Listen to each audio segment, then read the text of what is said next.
right, welcome back. Responsibly Unhinged. After a few weeks off, per fucking usual, I at least have stopped lying and saying it's going to be weekly. I'm getting there. At least you're honest. I'm honest. I used to be like, next time I'm going to have all these guests. And then it's like a month goes by. But every time I do that, I do come back and try to make it worth your while, which I think I have done today with your guest. I have my friend, the beautiful, talented Carly Anderson in the house. As sexy as she is, she's even funnier. So you're welcome. Carly, what is up? Hey, it's a pleasure to be here, Kylie, in your home. My studio. In your studio. It's a beautiful, well-lit studio. Yeah. And the crystal dining ware that you have here. Thank you so cat. much. I fucking love your cat. My cat likes to make guest appearances on the podcast, so that'll probably happen. Talking. Sure. Where you at? We're on a baby? cross. But yeah, other than my hot, sexy, funny friend, who are you? Share with the audience a little bit about who Carly is. Hi guys, my name is Carly Anderson, and I am a stand-up comedian here in Austin, Texas, as well as a hot girl. Just that. Just that.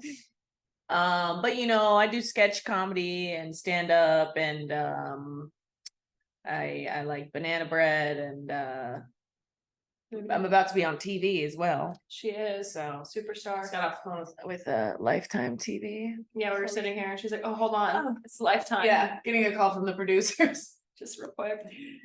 Excuse me. Because you had a little bit of, well, on multiple platforms now, but you've had a lot of like viral moments. So Oh my God, yeah. Yeah. It's weird. Like, I feel like most people at some point in their life might have one Yeah. viral thing, but I've had a few in a really small amount of time. I think when I first started doing TikTok in quarantine, like everyone else, I had one video where everyone was sharing their failed tattoos, where it was like, yeah, this is what I wanted. And it was funny. like all these, whether it was like nail, manicure. we should do that with fucked this up. one. Yeah, everyone can relate to it, like Yeah. in some way. And it was this tattoo, this snake tattoo. Yeah. And it was a picture of the original stencil that he put on, and then the blown out result, which is fucking awful. And it was like my reaction to it. And that was my first video that blew up. And then after that, it was a few more, but the most reputable one, reputable, is my Karen haircut video, which is now going to be on Lifetime, coming near you. Yep. Coming to you soon. Yep, I'm doing a fucking can I curse? Yeah. Okay, I'm doing a It's fucking responsibly interview It's a sex podcast.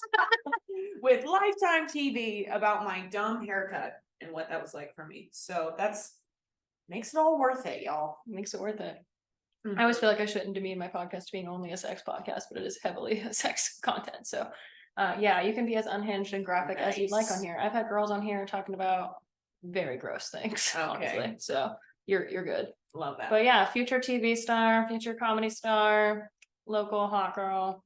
She does it all. Yeah, what I like to ask, I've had you're one of a few female comics I've had on here, and I always like to ask anybody in comedy. I mean, it feels like our small talk at events, but I think a lot of audiences actually are pretty interested. Like, what got you down that road? Obviously, you have a background in like acting and things like that, but what kind of made you pull the plug, or pull the trigger? Pull the plug would be quitting. Pull the trigger on stand up.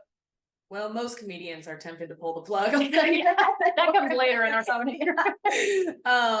Yeah, it was kind of weird, like how I got into it. I mean, I've always been like a very funny person, but yeah, I started with acting and have a background of about 10 years in acting, actually. And my dad owned a comedy club growing up, so I was around it a lot, and had like this appreciation for it, but not necessarily this immediate, I'm gonna be a comedian moment. But later on, that ended up helping me out, because when I started to gain this interest in comedy, I then went to my dad about it. And he was like, "Oh, let me, introduce you to these people." And they didn't do anything for me, like opportunity wise, but they gave me so much fucking advice. It was awesome. Like sitting down with these people and having them tell me, like, this is what I think you should do. Really helpful stuff. And every single one of them said, write your own shit. And what they mean by that is like, write and do every form of comedy that you can possibly do. And that's what got me into sketch. Yeah. I'm going on a whole nother tangent, but No. yeah, during COVID, I was locked in my room, isolation, losing my fucking mind, and I just started recording funny videos on TikTok and getting a lot of really good feedback from them. And I was, when quarantine was lifted and people could be people again, I was like, fuck it, I'm gonna try stand up. And I did, and I wrote a whole 5.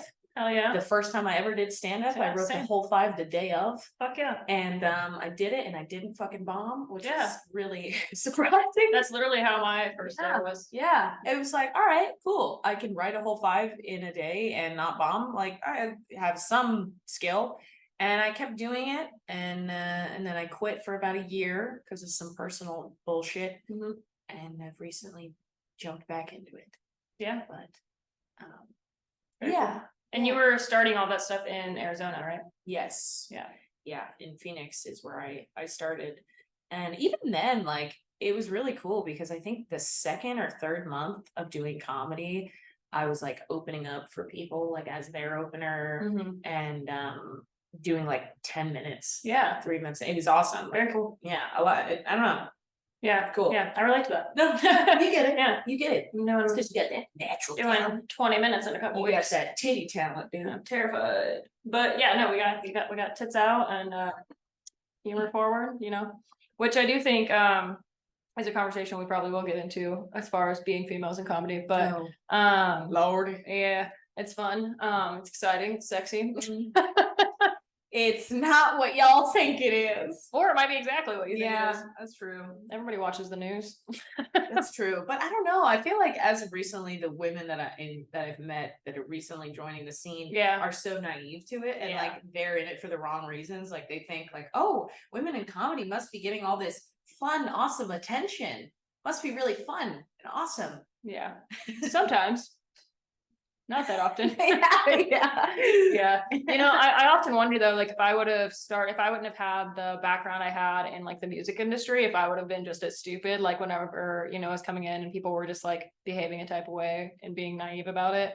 But I had just like seen basically the exact replica, honestly grosser in when I was doing like music managing stuff. And so I feel like I was just like very easy to pick up. It's all the same fucking behaviors, especially in the like levels of like the people in authority. That's actually the part that's crazier about it to me in comedy is like, I'm sure it does happen amongst peers, but like with music artists or like when I worked amongst management, it wasn't usually like other peers as like other people's managers or other music artists that were being that way, like occasionally, but it was more like the people who were like in positions of power, which is like very common in entertainment, right? Yeah. And like here it's like, it's everybody. It's everybody. It's the janitor, it's the CEO, they're all touching your ass. Like the guy cleaning the toilet and the guy on stage, it's the guy that's never been on stage and thinks he can, it's all of them. I never understood like the higher ups doing shit like that, because in my head it's like, aren't you scared? You know what I mean? You like would think, or to lose your, like, if you're that high up with credentials and all this power and you have all this shit to lose, like, wouldn't that scare you from doing it? I guess not. I don't know. Yeah, I guess they operate on the idea of like it's like the risk of no one's gonna do it, and because they don't want to lose like their opportunity, like they're not gonna say shit. I think that's like for a long time how that worked, right? Like that's like the whole Hollywood issue, right? Like people were like, you know, I don't want to lose this job or this opportunity, so people kind of like let smaller and smaller behaviors slide. Because you're like, oh, it's not that big of a deal and it's worth this like gig or it's worth whatever, until you get to a point where you're like, what the fuck? Like, but I think that they like are used to towing that line. Like I said, I haven't experienced much of that as much as just like delusional peers. Yeah. I haven't had any like, oh hey, if you fondle my balls softly, I'll get you this guest spot. I've never had an offer like that like, in my entire which is good. Yeah, it's great, but also on the same note, it's that's like, what people assume is happening. Yes, they assume that. Yeah. And it's almost offensive that they ask me to fondle their balls with no payment, you know. But y'all are just asking me to just do that just because, not, you know, maybe I would for a guest spot, you know, but not for free. Yeah, there's no payoff there. It's just all ball. All balls, no gig. All balls, no gig. No gig. God. That's the name of the episode. All balls, no dick. All balls, no gig. Can you imagine if I saw a meme the other day, it was like, what if the balls got hard too? That made me laugh. Sometimes they do. I've experienced that. I've experienced some weird shit in my What? sexual history. It's unfortunate. Is that genetic? Is that like a racial background? Is that like a Jewish thing or? I couldn't tell you. I was a white guy. It's not like a So it could frequent be a thing I've Jewish experienced. thing. It could be a Jewish thing. Right. I don't think I fucked any Jews. Good for you, man. That's good. God bless America. Yeah, I have. Yeah, I need to be more cultural. my high school boyfriend was Jewish, and he had a small hairy penis, and Is that Jew specific? One of my Jews are hairy. going to be canceled just for this. I love talking about. Some of my Jews, best too. friends are Jewish. Hey, I have one Jewish coworker who works on the other side of the building. I'm not. What is that Not called? anti-Semitic. Yeah, anti-Semitic. Yeah. I was like, what is that called? It's not racist. I was like, ethnist. I'm not ethnist. That's funny, but It's not true. I will fuck anyone if they're funny, unfortunately. So I don't won't care if ever you're fuck Jewish. you again. Sorry, I will say that on camera proudly. Okay. But he had a fantastic mother. I'm sure. who- Isn't that like, that's like a trope, right? Oh yeah. Yeah, oh, one of my Great the Jewish guy friend obviously is a guy, and he always makes like jokes about like Yeah. his Jewish mom. They're like mama's boys. Like it was actually pretty gnarly. So I was. Yikes! I was 16. He was 19. Sorry, but yeah, it's like one of those things where it's like you're still met in high school. Whatever. My high school boyfriend was 19 and I was 15. So Okay, yeah, yeah, yeah. I dated a freshman. I mean, no, I was a freshman when I dated a senior. Anyways, total mama's boy. I remember being at his house and his mom was like, "Oh, Sammy, sorry, I'm exposing his name." I usually use code names. I can edit that. My bad. His sister still follows me on Instagram. But Whatever. That whole bitch on Kill Tony. You don't. Oh, I don't give a fuck. My ex sister-in-law, she could suck the fattest ball sack I've ever seen. I hate that hoe. Fuck you, Marissa. Perfect. Fuck you, Austin. That's my only promo. I'll For out this. the whole family, really. Yeah, I don't care what my guests do. That's their business. I'm like, if I get any lawsuits, I'll just send them you guys away. I'm not really, I'm very anti-cancel culture. Oh, but yeah. like, I'll out. Some people deserve it. Anyways, Yeah. she was like, "Oh, Sammy, your toenails are looking really long, honey. Come here." I don't know why I'm doing this like Jewish New York thing. He's not even from New York. But she did have that Jewy undertone, you know what I mean? Anyways, she puts his feet onto her lap and she trims his fucking toenails right there on the family couch while we're all watching Survivor. And I'm just like, oh my God. See, this is where it's like, where's the good line with men? Like, I've been with men with terrible relationships with their mom. Red flag. Men with 2 good relationships with their mom. Also, gotta have some sort of in between. Can you just have like a normal mom? Yeah, like, you gotta feel neutral towards like your you mom. just like give her a hug and you appreciate her, and that's like it, really. Yeah. Like, where's that? I want a guy with dead parents. Honestly, I want to date a guy with no fucking family. No, I dated the guy in college that fucked me up had a dead mom. But she dead mom, dad, uncle, aunt, like the whole family. They have to have died like when they're old, like older, like our age. Like this guy's mom, I think, died young, and that was like his trauma. So he had like mommy issues. I went out on a date with a guy, and both of his parents were dead, and I straight up, when he told me that, was like, yes. I was so stoked. That's so fucked up. Yeah, well, I just have a lot of trauma with like in-laws. Yeah, like my ex's family was just so awful. Yeah. Oh God, they fucking hated me for no reason. It was like she was one of those moms that had a rooster themed kitchen. You know what I mean? Big like, yeah. You know what kind of woman that's gonna be, and like the type of does the white people cooking where she like gets all her groceries from Walmart and makes casserole, but it's really lasagna, but calls it enchiladas. That's like my family. A lot of cheese. That's my whole hometown. Yeah. And I was so different from that. Right. Yeah, and there was also like a massive age gap too, and we got engaged so quick. So I don't know what she thought I was up to, but she blamed me for her bipolar son's behaviors. My high school boyfriend's mom once called me after we stayed the night. Like our parents used to like let us sleep over. First of all, he was 19. Let us is a loose term, but my parents used to let him stay at our house, just like on the couch in the basement, as if we weren't fucking down there before we went upstairs to bed. But it was like, if he doesn't sleep in your bed, you're not having sex. And I'm like, what do you think we were doing? That's just the parents so trying to be the Lulu enough so they can sleep at night. When their daughter getting railed in the basement. Sorry, mom and dad. He left one morning and his mom calls me like 7 a.m. I'm getting ready for school, by the way. I'm still in school. And she just calls me and she's like having a meltdown. Like she's on the phone and she was like, "Are you on birth control?" And I was like, "That's really none of your business."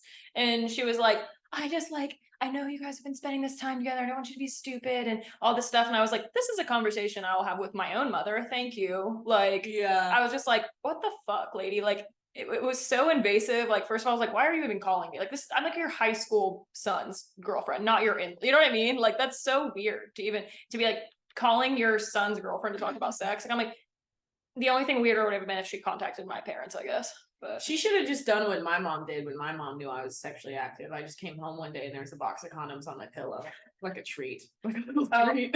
I was on birth control. I had sex once and then I freaked out that I would get pregnant and die, as Mean Girls told me. So not really. I have a teen mom. So, you know, I was like, I freaked out the first time and then I like did go talk to a parental figure and was like, yo, obviously I'm having sex. Yeah. Like, and you know, that was like, I was so glad that was over. I mean, they weren't thrilled.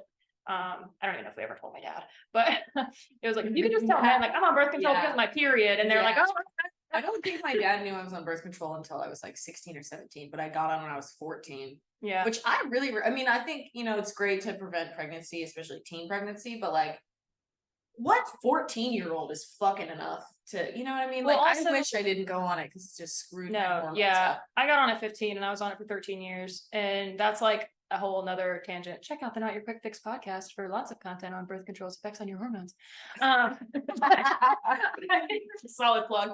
I talk about that all the time. Like, it's so bizarre to think about that. Like, cause that's the equivalent of like giving teenage boys like steroids, like testosterone treatments. Yeah. Like we're not even like developed enough to know like where your hormonal balance is. Like, and like, it's actually, as much as it sucks, your like first few cycles and stuff, like a lot of girls that get on it not for sex and for their period in high school, when you're in those first few years, like your body is supposed to respond really whack. Like it's like you're like a lot of your most painful periods are supposed to be like in those first. Yeah, they're irregular because they're like figuring their fucking shit out. Yeah, and so it's like you don't even really get a chance to like regulate and see how it goes, and then you're just like fucking it for eternity. And like just in the field I used to work, I spent so much time like helping women rebalance their hormones from basically post-birth control. So yeah. Well, now that we lost any male listeners, we potentially no, literally.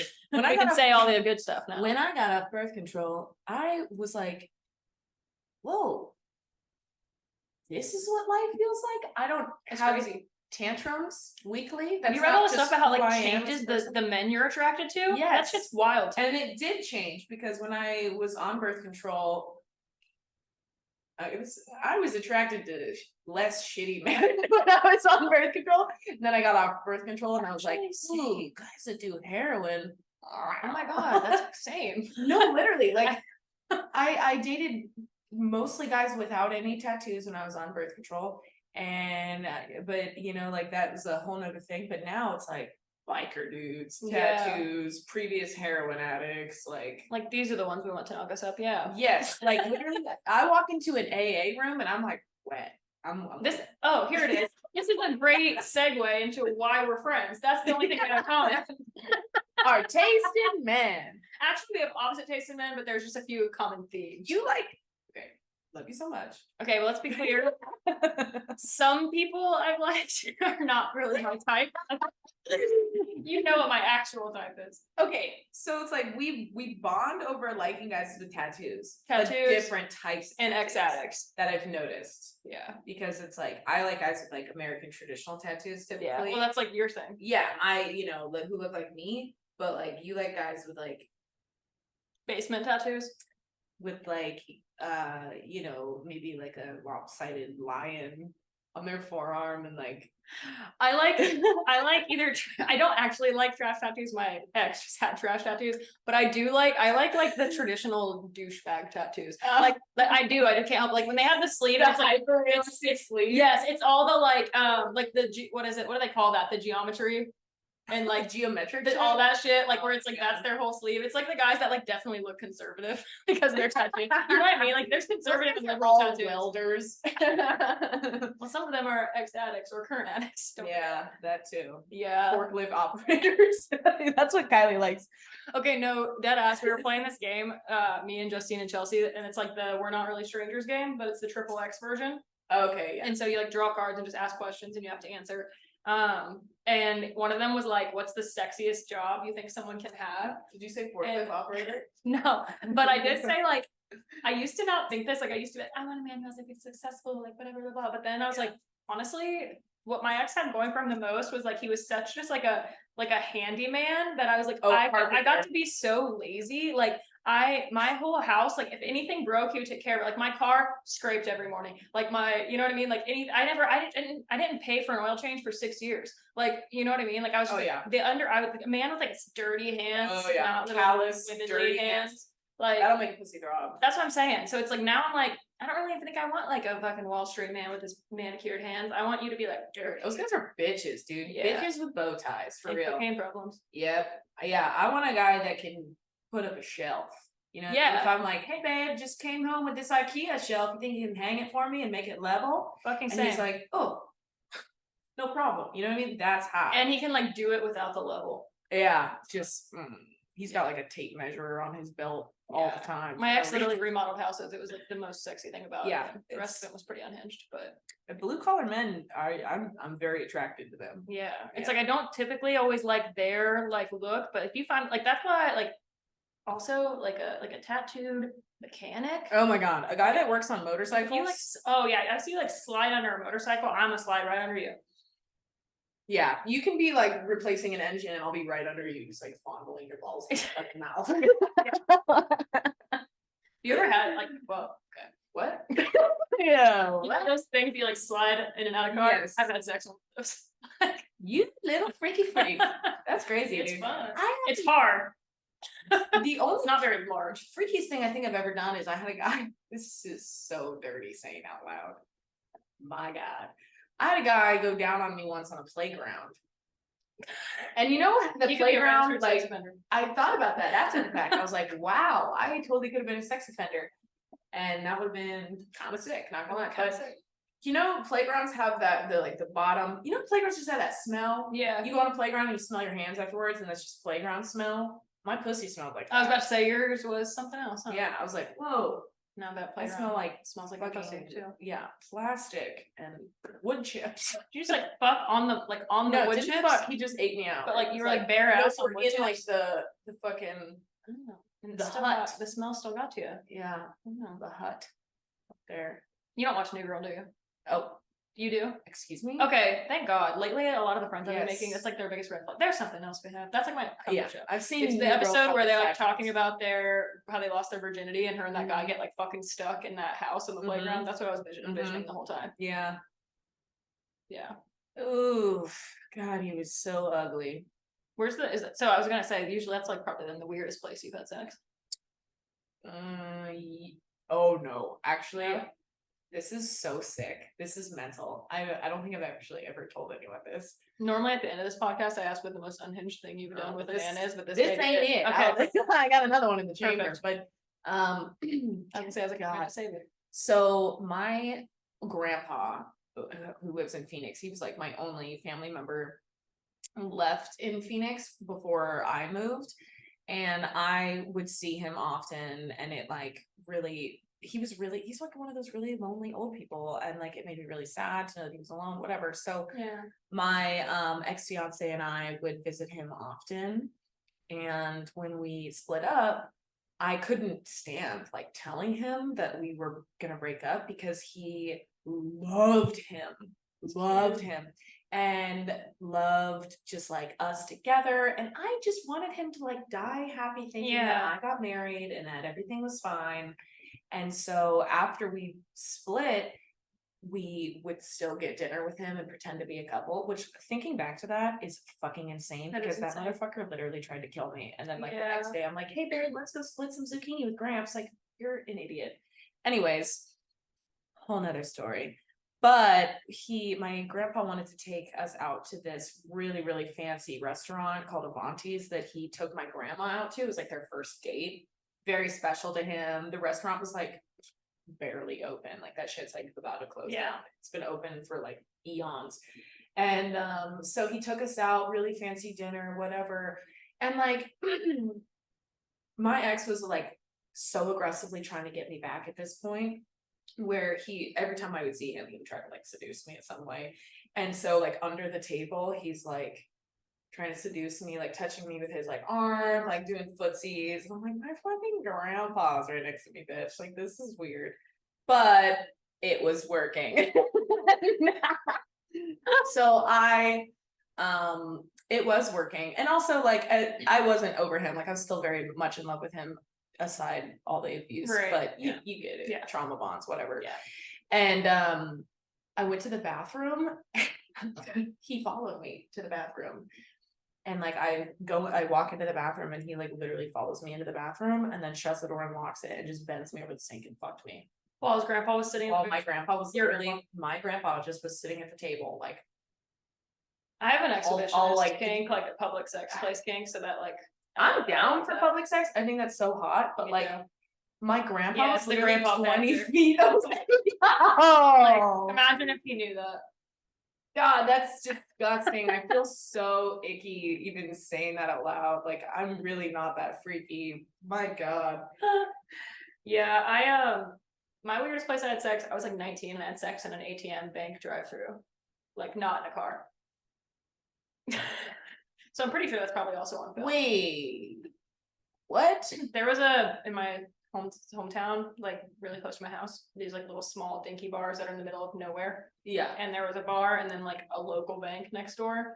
And we were like leaving the bar and I started hooking up with this guy, like fucking around in the parking lot of the bar, like back behind some cars. And because we didn't have cars there because we didn't drive. Mhm. And people kept coming out, so then we had to move. So we went like next door, like just across the grassway to the bank, and just like only made it as far as like we were wasted as far as like the ATM drive-through. And You I was fucked like, in the ATM drive? like Absolutely, that's against on the camera. wall of the ATM. Bruh. The fucking tellers are probably like, God damn. And you know it wasn't good. It was like 19-year-old sex. Like we Yeah. had no, Just like no He was rhythm. like the second guy I ever hooked up with. Like the first guy that wasn't my boyfriend that I was sleeping. Like I had no idea. You're what it was wasted, on. you're 19, no rhythm. Yeah, it was. Whoa. It was not You're good. a freak, dude.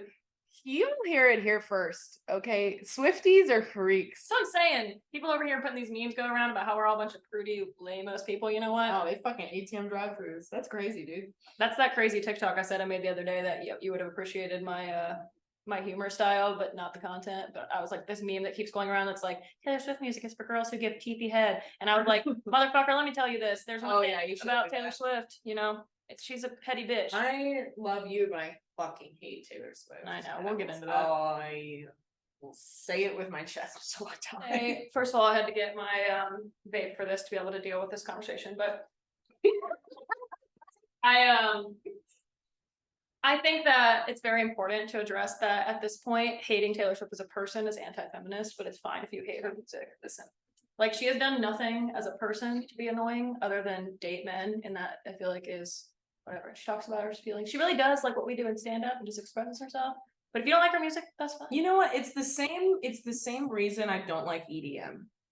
It's like if I were to hear Taylor Swift in the background at a Forever 21, would I leave the Forever 21? Probably not. Probably finish the job I came there for. Right? If I heard EDM at a BMX bike store, would I leave? Probably not. But I don't like the culture of it. You know what I mean? Like there is this culture to Taylor Swift. It's very culty following. Yes, and the same thing with like EDM. There's a culture to it. Like you dress up in these very specific outfits and styles and colors and neon and bracelets and weird shit. And then Taylor Swift, you know, y'all got glitter. Do you want my very emo response to that? Is I feel like for me, I like that about it because it's like a community environment, and a lot of times people who tend to like Taylor Swift because she tends to speak on like a lot of, or like sing on a lot of feelings of like sadness and being left out and like those kind of things. And so it's like I think for a lot of people that are like fans of that cult like thing like almost feels like comforting to people who like never really felt like they had a place. It's like somewhere you can go and feel like you belong. Damn, I did not realize it was that. Bitch, I got 4 Taylor Swift tattoos. I got a "Don't Kill Yourself" tattoo that's really intense on my wrist. But that is a great like starter to like, we ask questions, and honestly on Instagram we haven't gotten a lot of them because y'all are fucking lame. But one of them was somebody that follows both of us and was like, "You're both very cool," which was really nice of you because I'm not super cool. But You are cool. thanks. No, you're worth, bitch. Well, you know, I am a Swiftie. That's so. literally our friendship. And That I'm is- just, I'm we talk about this all the time. I'm so aggressively supportive to Kylie. I'm like, Yes. no, you're fucking worth, bitch. She is. Leave that man in the dust. Facts. They asked though, they're like, "You guys seem very different." That's pretty obvious, I guess, just from our pages. And they're like, "But Vastly like, what different. makes your friendship work?" And we were kind of talking about this a little bit beforehand, but the Taylor Swift thing just lends that, because we always joke, we're like, every time we go out, we're like a Swiftie and a metalhead walk into a bar for like the beginning of a bit. I should get a bit. Literally. Like, I don't know, what were you kind of saying about that? Well, yeah, I was thinking about that on my way over here, and I have a bunch of friendship dynamics that are like, me and that person are so different, but our friendships just work. And I think it's because I seek out friendships because I want to be friends with people who hold the same values as me. Mhm. Like our hobbies and interests, sure, that can be a contributing factor, you know, like I guess you do want to have some sort of like together, because then you can do those similar things together, whatever. But for me, yeah, when I'm searching for friendships, it's values. And it's like, okay, you are a genuine gal. Like Kylie is one of the most honest, genuine people I've ever fucking met. And I value that. And that's why I'm like, I want to be your friend. And that's why we're friends. That's cute. Yeah. I'm gonna cry. Okay. I'll make you cry. cry. I'll keep going. Please, yeah, please stop. I'm so overwhelmed. No, it is awesome. And I really admire that you are very like authentic and true to yourself, and you don't change that. Thanks. Yeah. It took me a long time to like be okay being that way, so it means a lot. And Yeah. we've had that conversation before, but I think that to your point, I agree. Like, I think interest and like having like these commonalities and things are like, you know, definitely helpful for some friendships. Like, of course, you want someone that's going to go to the concerts with you and shit like that. Like, you'd usually have that, but ultimately, like, that has nothing to do with like the type of friend you are to me. Like, that's what matters to me, is like, are you gonna like show up? Are you supportive? Are you like cheering for me in front of me and behind my back? And you know, are you somebody that's just gonna like vibe? Like, you know, like we always have fun and we have the same sense of humor. I feel like, so obviously we're both hilarious.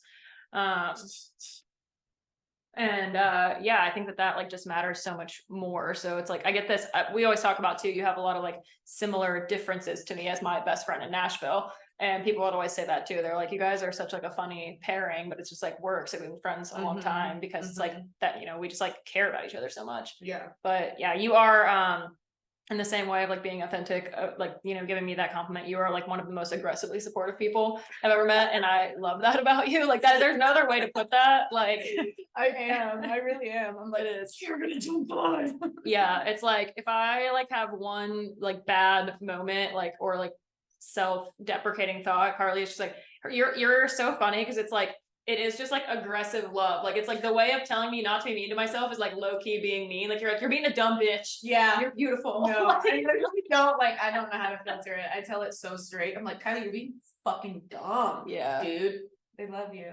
Yeah. Yeah. Even though she hates almost everything I like, including including men. Yes, I Including have my not music agreed days. with a single man that you have. That's false. Oh, Camera the pan. name we shall not speak of. Yeah, there's literally one guy that we both think is attractive, and that's it. And if he's watching this, he knows exactly who he is. And Matt Rife. And Matt Rife. Yeah, That's I do it. find Matt Rife attractive. It's because we have eyeballs. That's like, that's not that hard. You know, he's really not like, He's not like your physically normal my type. No, I think it's his personality that I find it attractive. is. Yeah, he's physically my ideal type. It's not what I've dated. It's what I would like my type to be. Carly being aggressively supportive, though, we were talking about earlier, you said the word icky, and I was like, I felt like we had to give the audience this dating advice. Yes, I'm so glad we're hitting this part. We have to. You all know about the ick, and this is, like I said, generally a sex and or dating podcast. We talk about all kinds of bullshit. I do a lot of friendship stuff on here too, because, you know, cute. But I like to leave you guys with something to learn and grow from that's also a little unhinged. And Carly's got a foolproof method to helping you move on from men. Let me tell you, she has been a real one the last few weeks of my life. How to get over a man. Let's get into it. We all know about the ick. The ick. But sometimes you have to induce it. Yes. So there is an equation with the ick. You gotta add a few extra steps to it. So Kylie needed to get over a man, and I was like, oh, at your service, ma'am. And what I did is I sat down with her and I opened up a notebook and I wrote down ickies. Roast. A roast because we're toast. professionals. Yes. So you have a roast page and a toast page. That was really cute. The toast page is where you write down things about your friend that, you know, remind them that they are awesome, because it is hard not to get down on yourself when you face rejection. Sure, it's natural. So I'm telling her, I'm like, you're a babe, you've got great titties, like really just, I'm going down the line. And then the roast page is dedicated towards the man, and we roast every small thing about everything. Literally everything. Even things that maybe never bothered you before. Yes. I'm like, I point out the rhythm of his breathing. Like I get that fucking specific. And if you can find a friend that knows people, this is even better. Yeah. And you just gotta, and also icks on top of that, I'm like, you know, telling you, hey, close your eyes. Imagine him flipping over in a kayak. How does that make you feel? Hopefully awful. Yeah, honestly, there are a few that work no matter who you are. They're universal icks. That's a good one. Yeah. I said, actually, I love that there's so many that are kayak. Maybe just don't go kayaking until you're in love. I don't know. Yeah, no. But like, someone like pumping up an inflatable kayak manually, like, because if you have to have like mastered a rhythm for that not to be gross. Especially if it's like hot outside. And they're like sweating. And they're like sweating. Which like I would be, but I would never do that. Yeah, they're like red. If a guy gets like red in the face. Ooh.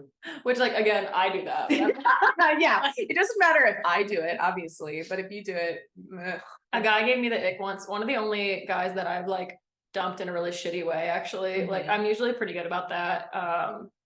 One, I just give out chances until it's running, until it's fucking off the train tracks. So I haven't had to dump a lot of people, to be totally honest. Yeah. One of the most painful things my therapist ever asked me was, are you usually the one that leaves or the one that's left? And I was just like, I'm usually the one that's left. No, I'm the opposite. So that was a fun question. I'm the dumper. I dump everyone. Yeah. I also tend to attract a lot of friends that have that. And I feel like it's like the idea too of like, you tend to attract people in your life that emulate things that like you wish you had or you want to develop more of. So like, you talk to me a lot about that like authenticity thing, and like I like your just like steadfastness and like what you deserve and like moving forward. And obviously you've been through things that have kind of like molded you to be that way. But like that's something I really admire. And it's like I find a lot of my friends are better at that than me. But yeah, I had this guy that he was really nice and really sweet, but just not for me. And it went on longer than it should have.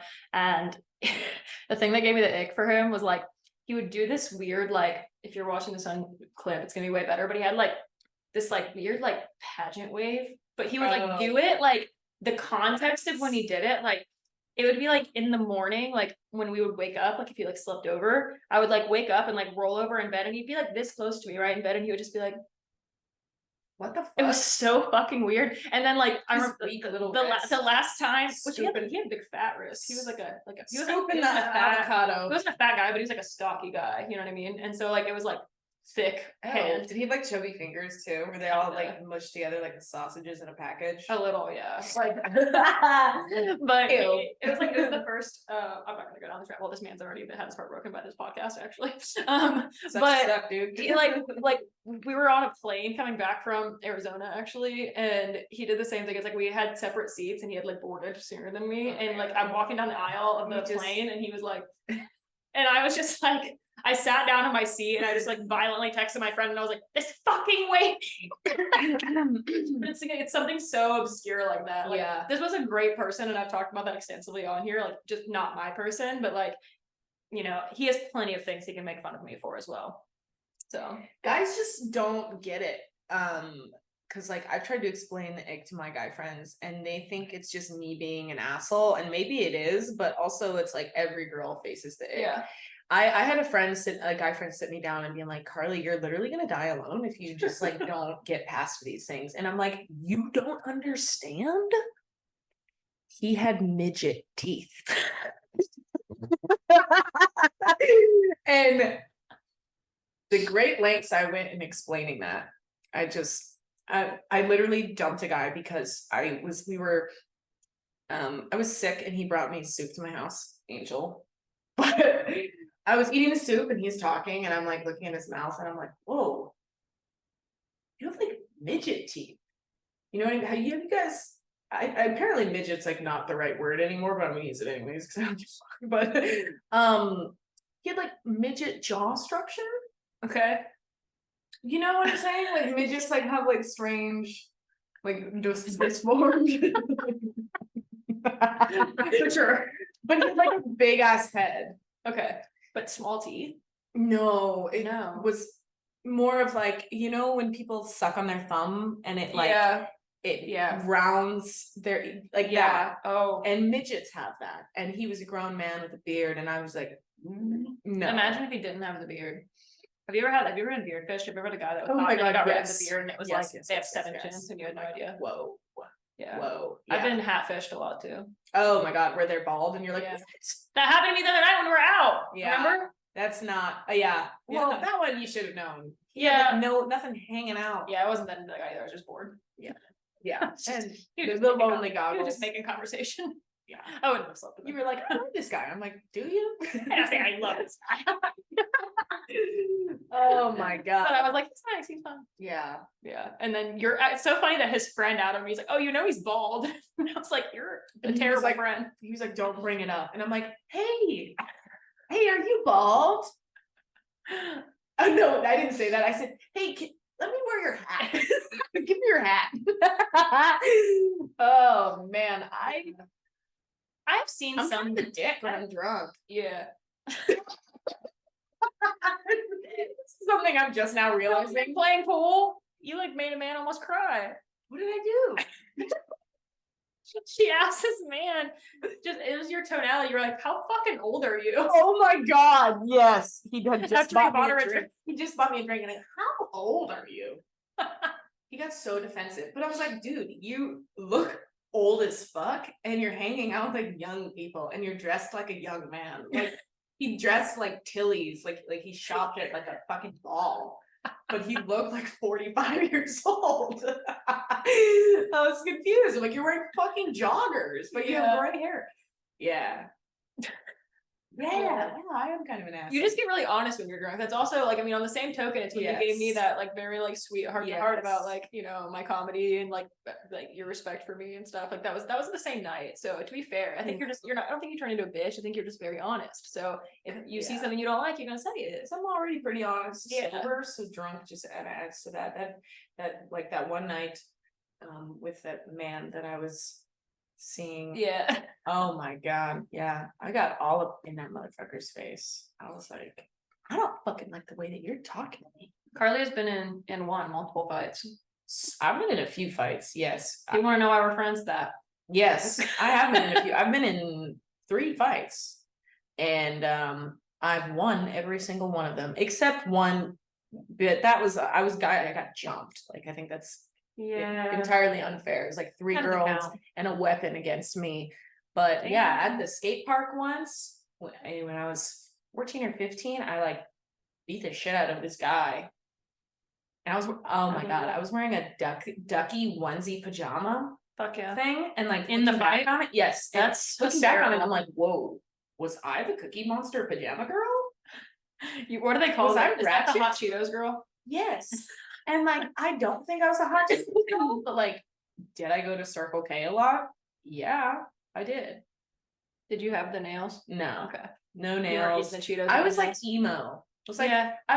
I like skated a lot. I dressed like a dude. My little I sister had did red this. hair, but like I beat the fuck out of this dude. It was awesome. And my mom was standing right there. It was great. That's incredible. Your mom saw you beat the shit out of someone? Yes. That's yeah. impressive. Because we pulled up to the skate park to pick up my friend. And we were all gonna have like s'mores at my house. It was like me and my friend, we were in our pajamas, we hop out, my mom's waiting in the car. And when we're there, I see this guy who, not to get sad, but he was the guy that took my virginity, but in a non-consensual way. We'll just leave it at that. And he came up to me and was like mocking me. He was like, hey, how you doing? Remember when we hooked up? Remember when I asked you for something like, remember when I got your consent? He was like mocking me about that specifically, which was so strange. Yeah, he deserved him. And I just kept egging me on, and I started yelling and getting in his face because I get fucking loud and spicy. I'll tell y'all that. And my mom like heard me yelling and got out of the car and started walking towards me. And like as she's standing right in between us, I just fucking Swung this guy in the face. Fuck yeah. Yeah. Just my mom just stood there and was like, "Stay the fuck away from my daughter." A man talks shit and then you owe him nothing. Period. He came to school the next day with a black eye. It brings me joy that I just quoted Taylor Swift and got you to say period after it. That's not fair because I didn't know that. That's my point. I like to send people out of context Taylor Swift that they agree with. Kylie has a fucking towel that says Okay. "Shake it off" with a salt and pepper shaker on it. That's cute. And it's a Taylor Swift line. Yeah, everyone knows that. Shake it off. She trademarked it. Whatever. You love me. She sends me this reel the other day making fun of your friends that listen to Taylor Swift, but I decided to just focus on the fact that the caption of the reel said, "But you still love her." I also sent you one. It was like Taylor Swift and then like a plane hitting. You and Austin Young both sent me. It was like the plane hitting the twin towers. Oh my god! It was. I know it was footage. Well, that's happened on multiple flights now. It's been going viral. It was a Denver flight, a Seattle flight. Yeah.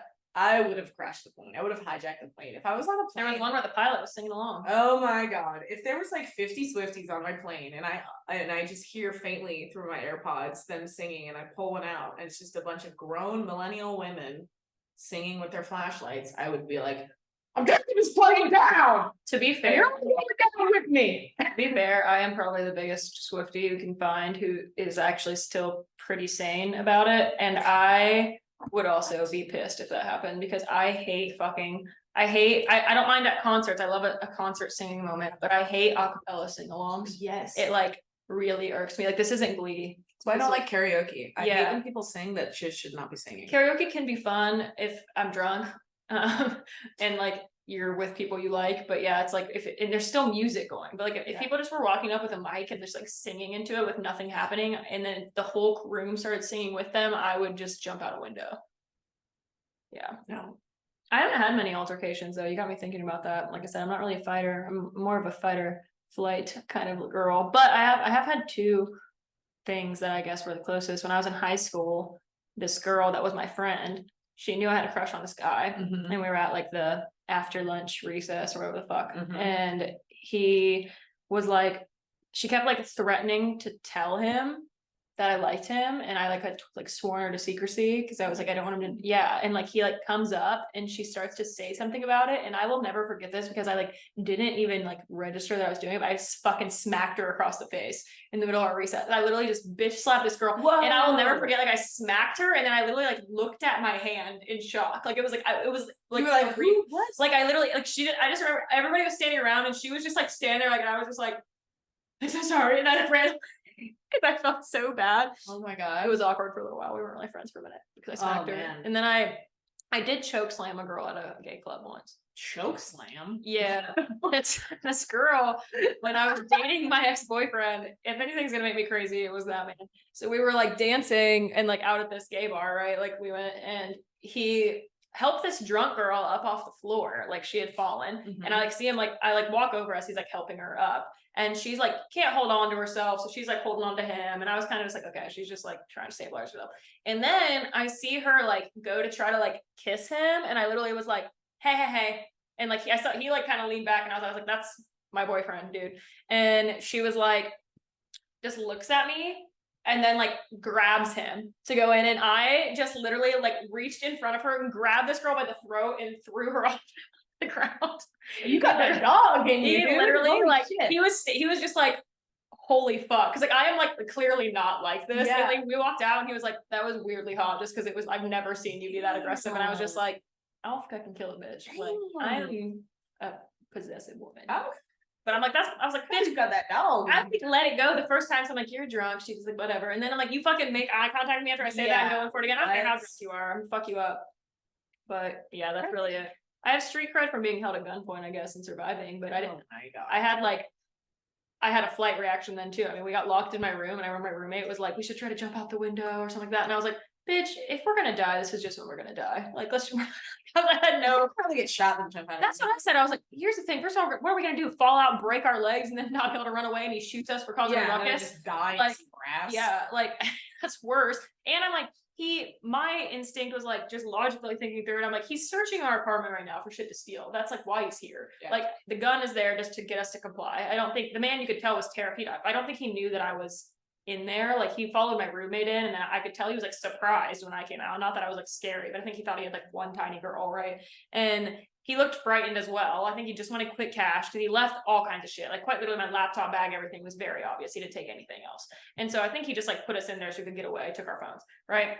But we're like hiding in the room, and she's like like the only like window in my room was like behind my bed frame and shit. And I was like, I'm pretty positive this guy's just looking for shit to steal, and then he's gonna leave. Like if we start making a bunch of noise in here, like we're gonna get out and get like increase the chance he's gonna get caught. Then he's gonna get pissed and react. Like the whole reason he took our phones is to probably so you can't call for help. Like he's trying not to get arrested. So I'm like, if I start making a bunch of fucking noise in here, like we're doing some shit, I'm like, we have the chance to piss him off and then we die, or we sit here and wait for us to maybe die, or we sit here quietly and comply and he leaves, which he did. I would love to see a motherfucker try to rob me. I would kill that. That was man. crazy.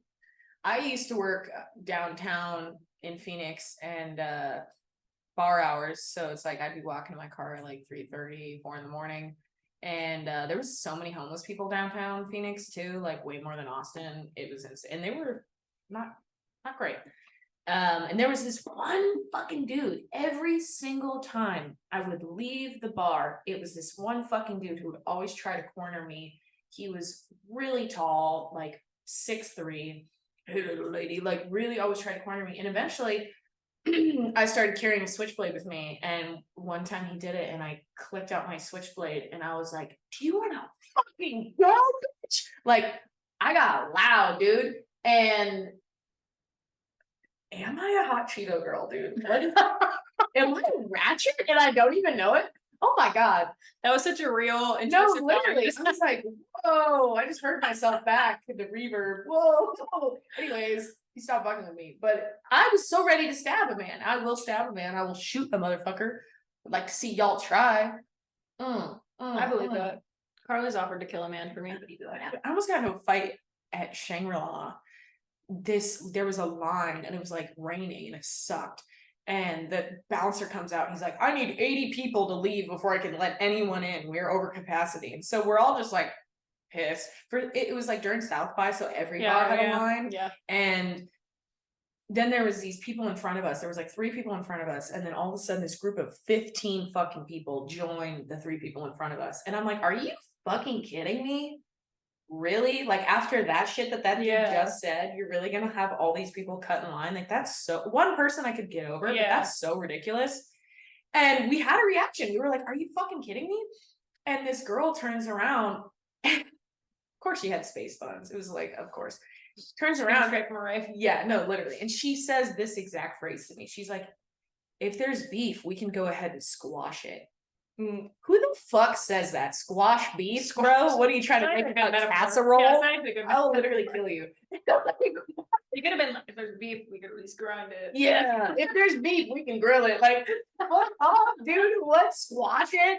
And I just was mocking her because I was like, you're fucking pathetic. Like, I just was like, this is ridiculous. Like, you see this line, you heard what this dude said, it's fucking raining. Like, how do you think that that's okay? How would you feel if we were in, your situation, whatever, vice versa. And me and my friends just like, were mocking them. And and she says that, and I was like, you're a fucking bitch. I said that to her face, and she went immediately quiet. And then this dude with ankle socks turns around, and he was like, hey, don't talk to my girlfriend like that. Oh my God. And I was like, dude, I will literally kill you. You look like you play League of Legends for 18 hours a day. You have the weakest wrists I've ever fucking seen. I will literally kill you. I will fucking murder you. Carly's got a real thing with wrists. Yeah. When guys have faint little wrists, Holocaust wrists. Yeah, I call them Holocaust wrists.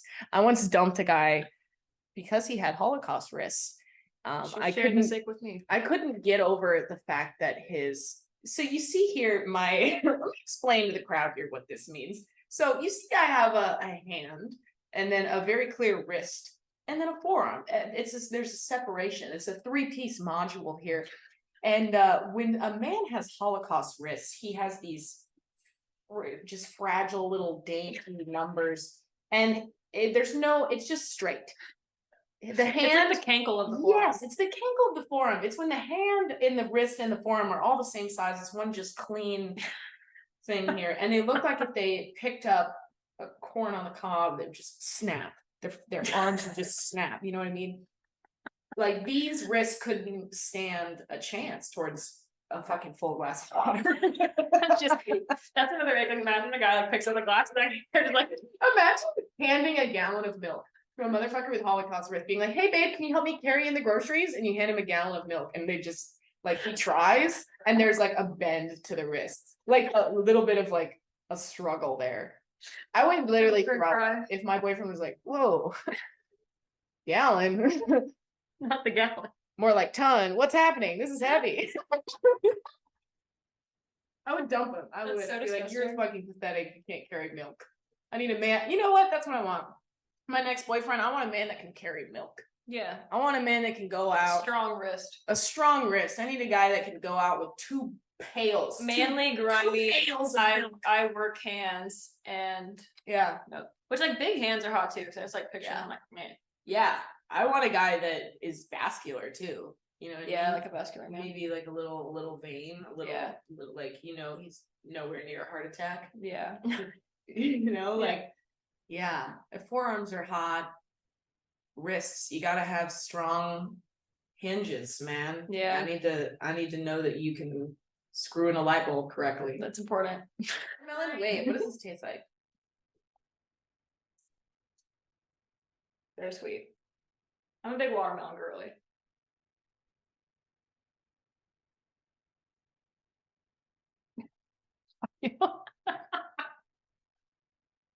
Do you hate it because you keep drinking? Oh, it's so gross.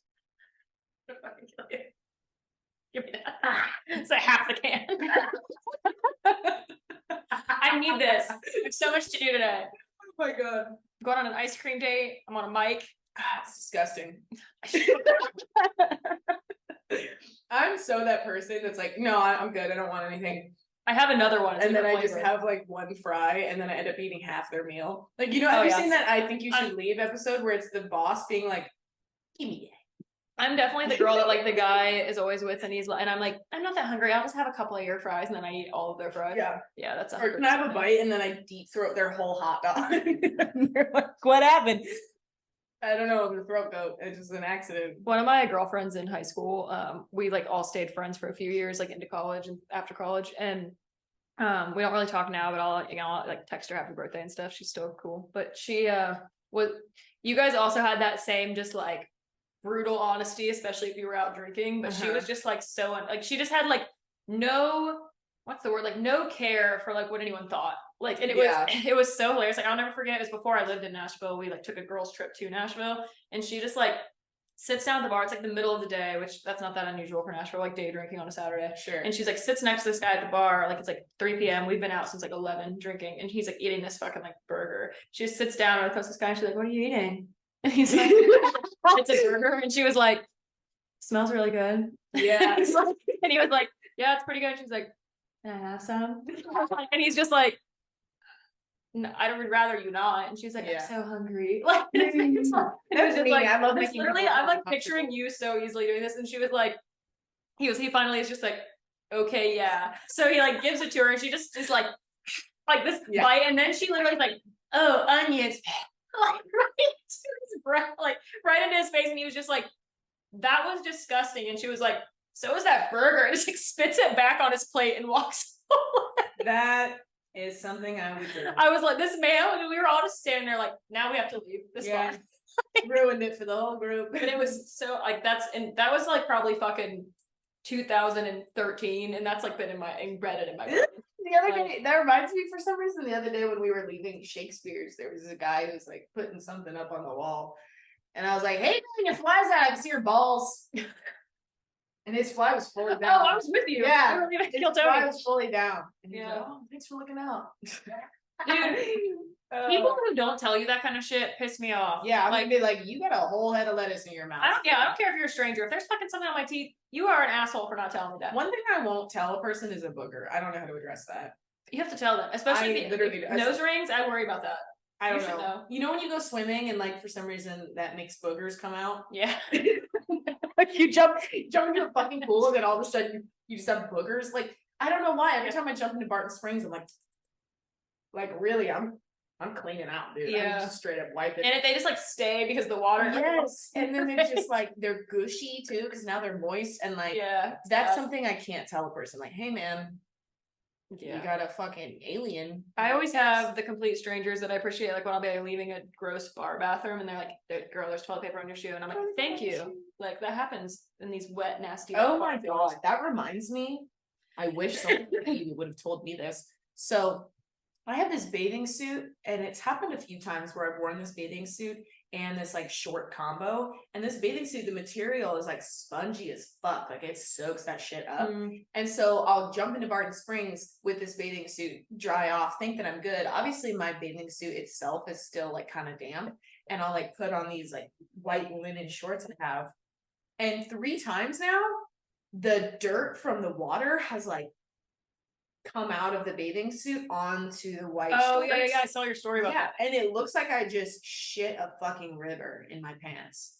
It does not look good. No. And after Barton Springs, I was like, oh, I'm having a good day. I'm gonna go to Juice Land and get a fucking juice. And I got a juice and I stood in line for a really long time and went about my day, ran an errand, and I just had fucking poopy water stains on my ass. It looked like I literally shit a river. And it did look like straight ass, like you had like straight ass wet shit.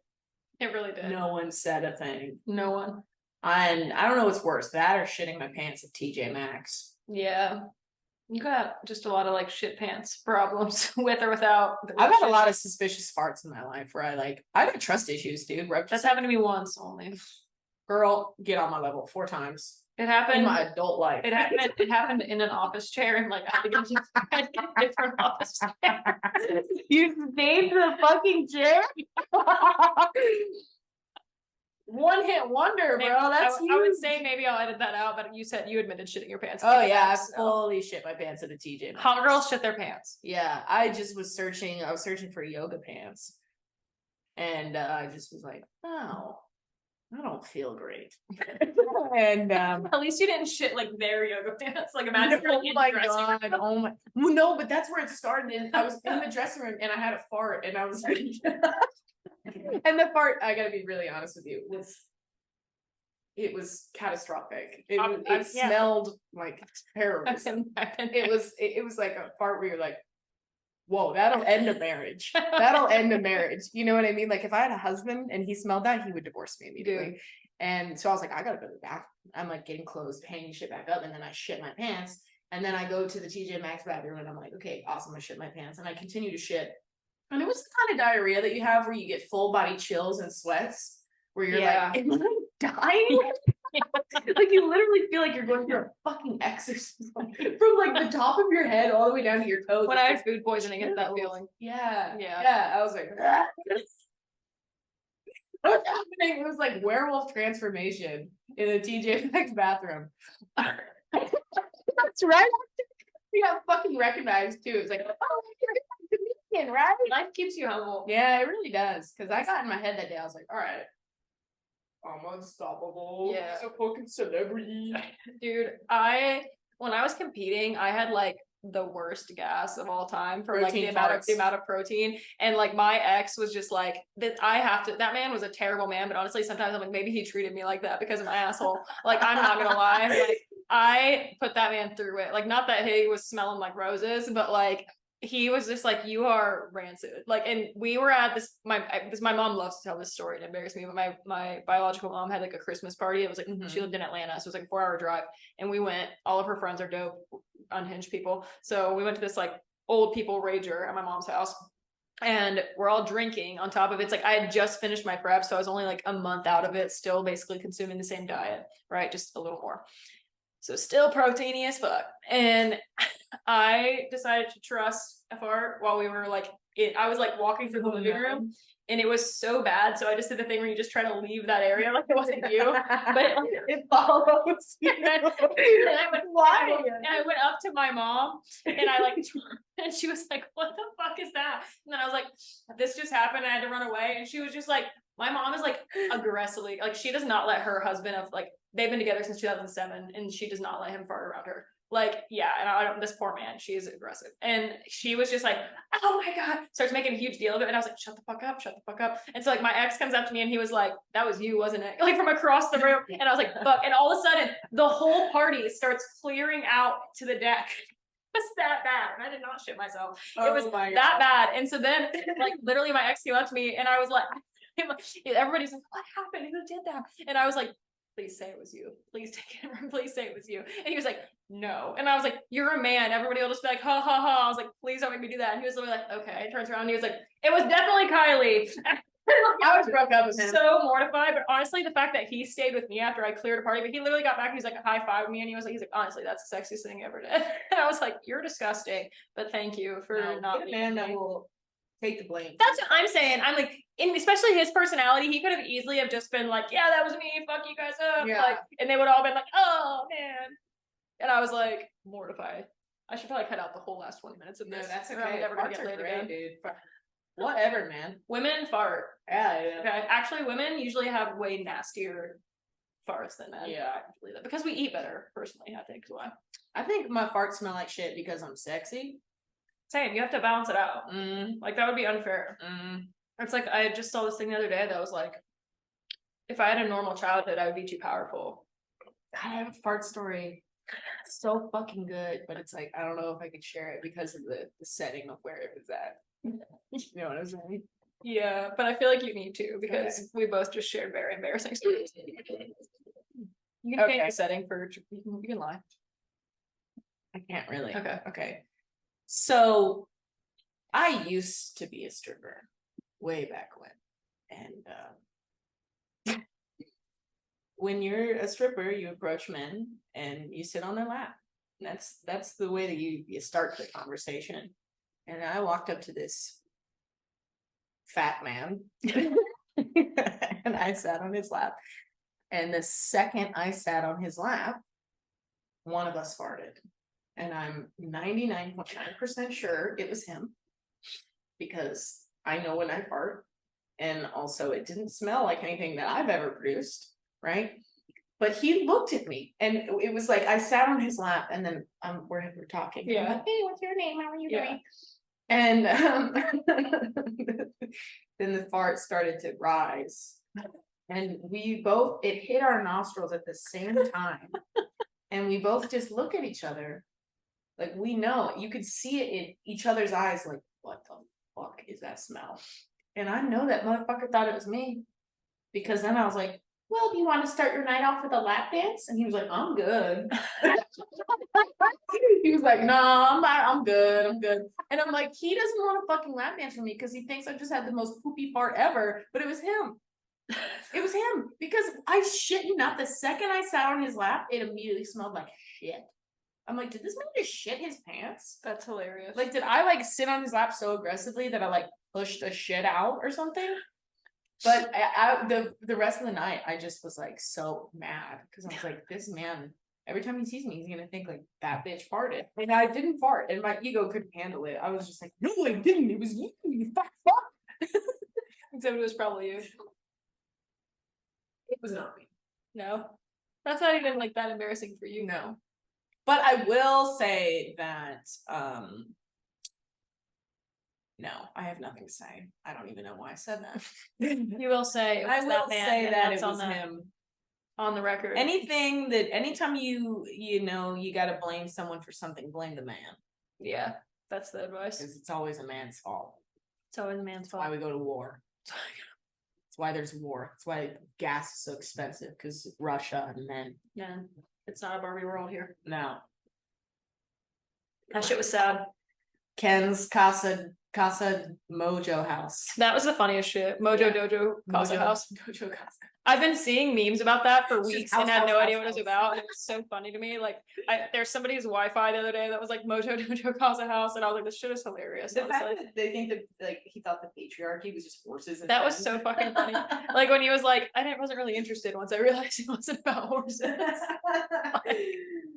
Ryan Gosling was looking fine as fuck, though, not gonna lie. His bod, not the gross hair. Okay, I was like, girl. Ryan Gosling normally looks hot, not as Ken, but his bod. Also, I always remember that like all those coordinated dance scenes and shit, like he does that shit. Did you ever watch La La Land? Oh yeah, Like that motherfucker I'm can not actually do you that. know what? I really don't like musicals, but La La Land. La La Land is fire. I bawled my eyes out in that movie. It was good. It was good. I love Emma Mhm. Stone though. I want to be best friends with her. She inspired me to drop out of high school. Did she drop out of high school? Yeah, she did after freshman year. I feel like she would. And I read that on the internet, and so I was like, cool, I'm also gonna drop out of high school and become an actor. I like to live delusionally, but I like feel like when we're famous comedians, she would be our friend. Yeah, I think we would get along with her.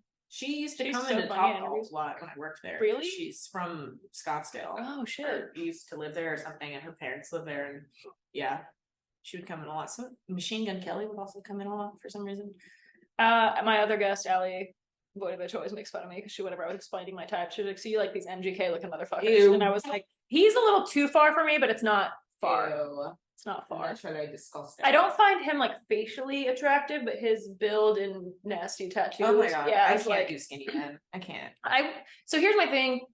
I think the reason I like guys that are, I do like skinnier guys, but I like guys that are tall, because if you're tall to balance out your skinny, I don't want you to get so lanky and skinny, but then I still know you probably weigh enough. Like my thing is like the guy I'm about to go on a date with is like pretty skinny, but it's like, and he's not shorter than me, but he's not as tall. Like, and so I'm like, I probably weigh more than you, and I don't like that. Like it makes me uncomfortable. Like it's a hard barrier for me to get over. So I think like if I like skinnier guys, that's why they gotta be so tall. Like, because if you're like my ex was pretty skinny, but he was like broad, because like I said, he was like built shit and stuff. But he was like 6'5", and so even though he was skinny, it's like he still weighed like 200 pounds just by nature of being 6'5", but he didn't look 200 pounds. My ex was like 6'1", 100 and like 90, maybe 200 pounds, and that's like. Yeah, that's like a good area. Yeah. That's why though people always get so mad at me. I've talked on here all the time about people shaming me for like only liking tall men, which first of all, everybody has their physical attributes, and they can fuck off about it. But like I think people don't realize I've been like, I was conditioned. Like for 5 years I was with someone that's 6'5". It's really hard to adjust down to somebody that's like 5'10". I can't if he's the same height or shorter, no. Yeah. At the very least, you need to be like 5'10", because I'm like 5'6". Yeah, like we're not short girls. We're not tall girls. We're not short girls. Yeah, we're above average. Yeah. Most girls are like 5'4". Yeah, like all my friends are like 5'2" and 5'4", except for like you, Justine, and Chelsea. Actually, yeah, that's like, it's actually here is the most friends my height I've ever had in my life. I don't know. Growing up, I've always been taller than all my friends. Same. And then like it makes you feel even like larger. Like you take pictures of them and you're like, my child. And then you have those like little petite skinny bitch friends that are like, oh my god, this doesn't fit you. My size 0 shirt doesn't fit you. No, bitch. Wow, you must be so fat. Did you have a friend like that? I didn't know. Like that. She was like a cheerleader, petite flyer bitch. So she was like fucking 80 pounds, so small. Do you know who the TikTok influencer? It's like Delaney something. Her shit is very funny. I'll just send you something. She does a bunch of these like sketches that are all like, I feel like you think she's funny. She has like a bunch of sketches that are like tropes of like that friend that is like blah blah blah. And she has one all about that. That's like that friend that's like secretly mean or like whatever, like secretly hates you. Yeah. And it's like all those things where it's just like everything they say is just like, oh, this is your new apartment. I mean, I would never live here, but it's so cute. Yeah, it's so cute for like, you. I would never. Yeah, like it's like it was like a whole list of those things, and it's so she has a whole bunch of shit like that. She also does a bunch of like the stereotypes of like the 2000s, like best friend of the love interest, like those movie tropes and stuff. She's very funny. She lives in LA. I think she should like try to act or something because she's very funny at like sketching.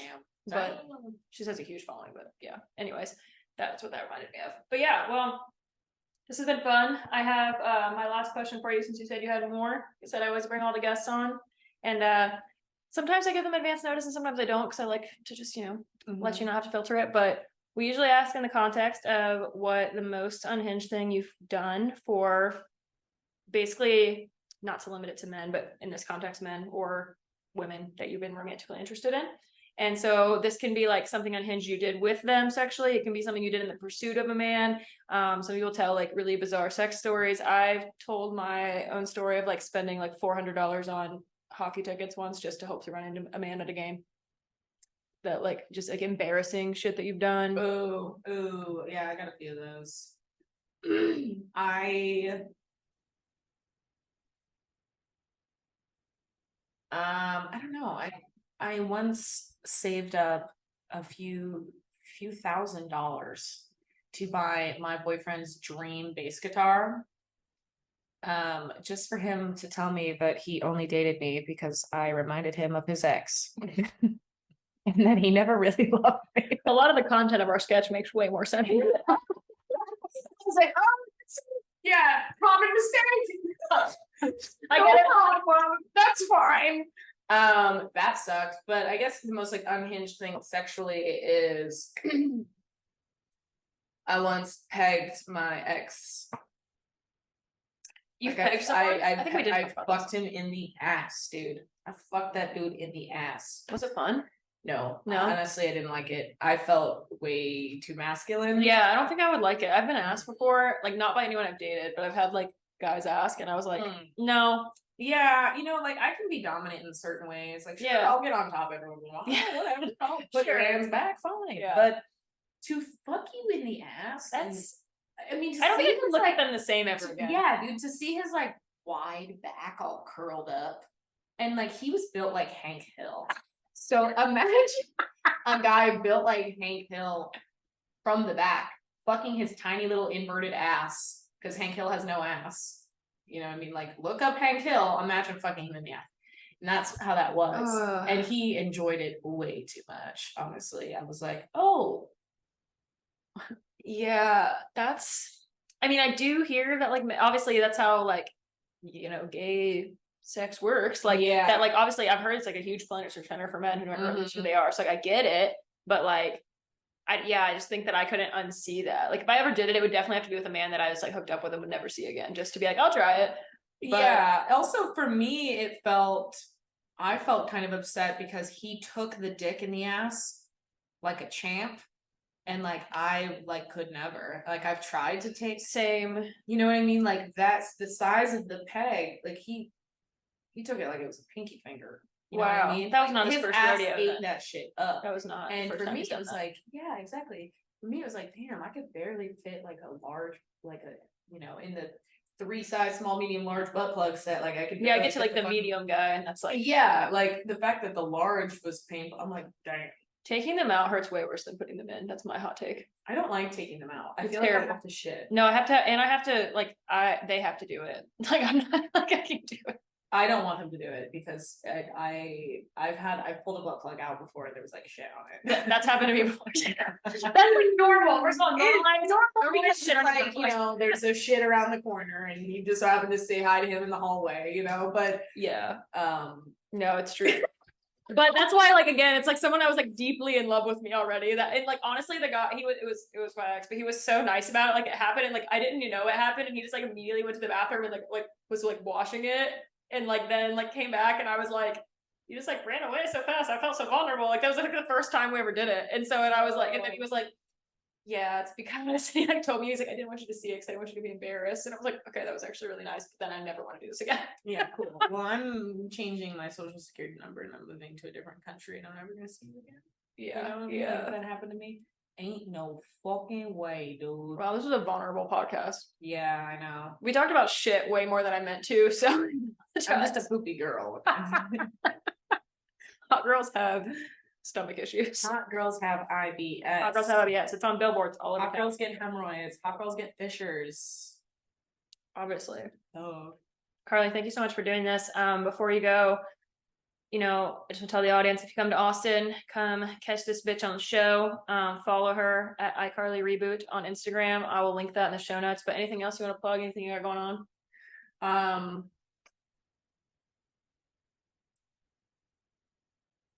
Damn, no, I don't. I took it from you. Yeah. No, nothing going on. Just being silly and waking up every day. Waking up every day. Eating banana bread.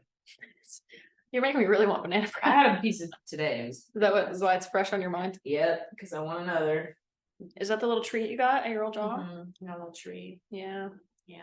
Yeah. For being We a had good girl. we got those little treats the other day and those were fire. What was Every that? day I treat It myself. was like to a coffee treat. cake donut. Oh shit yeah, smacked. and then muffin I A got. muffin, yeah.